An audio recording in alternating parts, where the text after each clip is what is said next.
வணக்கம் மக்களே, welcome to the ஃபென்சர் show. இன்னைக்கு ஷோல நம்ம பார்க்க போகிறது சூப்பர் பாய்ஸ் ஆஃப் மலாகன் அப்படின்ற ஹிந்தி மூவியோட ரிவ்யூ. இந்த படம் பார்த்தீங்கன்னா பிரைமில் தமிழ் டப்பிங்கோட அவைலபிளாக இருக்குது. இந்த படம் சினிமா மேலே பேஷனாக இருக்கக்கூடிய ஒரு குரூப் ஆஃப் பாய்ஸை மையமாக வச்சு அமைக்கப்பட்ட கதை. இவங்க எல்லாருமே மலாகன் அப்படின்னு சொல்லப்படுற அந்த டவுனை சேர்ந்தவங்க. இவங்க எல்லாருமே வெவ்வேறு வேலை பார்த்துட்டு இருப்பாங்க. அதில் நம்ம ஹீரோவான நசீர் வந்து தன்னோட அண்ணனோட வீடியோ பார்லருக்கு சப்போர்ட்டாக இருப்பார் அப்படின்னே சொல்லலாம். அந்த வீடியோ பார்லரில் நிறைய Bollywood movies and pirated Hollywood மூவிஸ்லாம் வந்து ஓட்டிகிட்டு இருப்பாங்க. ஸோ போலீஸ் ஒரு டைம் வந்து அவங்கள வந்து கண்டிக்கிறாங்க.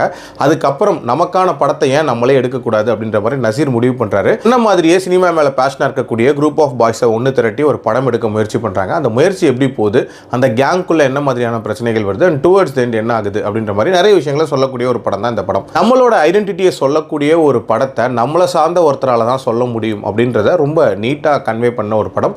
இன்ஃபேக்ட் அந்த மாதிரியான ஒரு ஐடியாவோட தான் நிறைய கிரியேட்டர்ஸ் இப்போ தமிழ் சினிமாவில் கூட இருக்காங்க அப்படின்னே சொல்லலாம். அதே மாதிரி இந்த படத்தோட அந்த நேட்டிவிட்டி ஃபேக்டர், அதாவது அந்த ஸ்மால் டவுன் எப்படி இருக்குது, அதில் மக்கள் என்ன மாதிரியான வாழ்க்கை முறையில் இருக்காங்க, நம்மளோட முக்கியமான கேரக்டர்ஸ் என்னென்ன வேலைகள் பார்த்துட்டு இருக்காங்க, அண்டு சினிமா மேலே அவங்களுக்கு இருக்கக்கூடிய அந்த பேஷன், இது எல்லாத்தையுமே ரொம்ப நீட்டாக காட்டியிருப்பாங்க. அண்ட் அந்த படம் எடுக்கலான்னு முடிவு பண்ணதுக்கப்புறம் மட்டும் அந்த இனிஷியலாக நடக்கக்கூடிய முயற்சிகள், அதுலேயும் குறிப்பாக ஹீரோயினை செலக்ட் பண்ணுறதுல இருக்கக்கூடிய அந்த காம்ப்ளெக்சிட்டிஸ், அது எல்லாமே நல்லாவே காட்டியிருந்தாங்க. நசீரோட லவ் போர்ஷன்ஸ், அதாவது பாஸ்ட் லவ்வாக இருக்கட்டும் அண்ட் ஃபியூச்சர் லவ்வாக இருக்கட்டும், அது ரெண்டுத்தையுமே வந்து ரொம்ப நீட்டாகவே காட்டியிருப்பாங்க.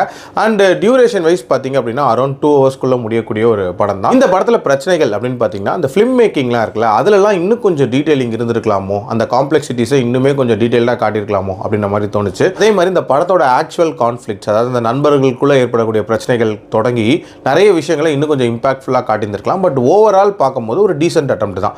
என்னோட ரேட்டிங் இந்த படத்துக்கு 3.2 out of 5. அடல்ட் கண்டென்ட்டை பொறுத்த வரைக்கும் மைல்டாக சில லிப்லாக் சீன்ஸும் ஆங்காங்கே கெட்ட வார்த்தைகளும் வரும். மற்றபடி பார்க்கலாம். மீண்டும் அடுத்த விமர்சனத்தில் சந்திக்கிறேன். நன்றி, வணக்கம்.